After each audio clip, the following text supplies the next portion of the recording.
चलिए दोस्तों, मैं आप लोगों के सामने फिर से एक बेटी विवाह गीत लेकर आई हूँ। तो आप लोग लास्ट तक जरूर सुनिएगा और अच्छा लगे तो एक लाइक शेयर कमेंट करना ना भूलिएगा। तो चलिए मैं सुनाती हूँ आप लोगों को। मारो धई के रोएले भैया हो आमा भरिया कावार। मारो धई के रोएले भैया हो आमा भरिया कावार। फटी जइहे पापा करे जवा हो जब करी हे विदाई। फाटी जइहे पापा करे जवा हो जब करी हे विदाई। थर थर कापेला हथवा हो कन्यादान के बेर। थर थर कापेला हथवा हो कन्यादान के बेर। फाटी जइहे पापा करे जवा हो जब करी हे विदाई। सब कोई रोवेला बैठिया गनवा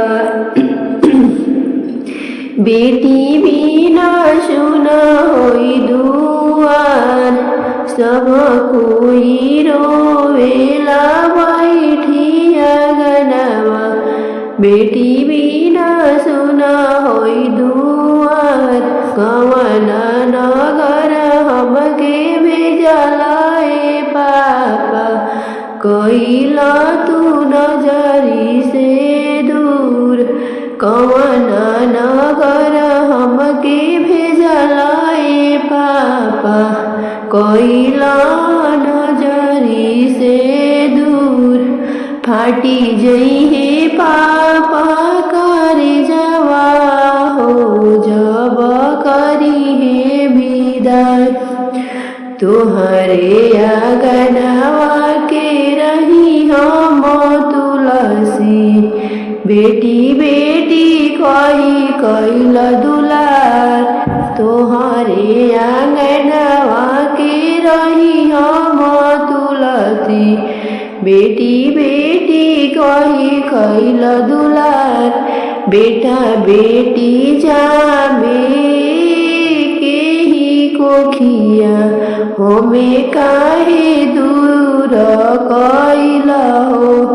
बेटा बेटी जामे के ही कोखिया हमें काहे कइल तू दूर।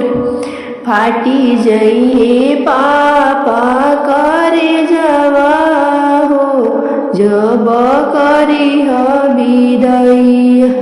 फाटी जइहे पापा करे जवा हो जब करी हे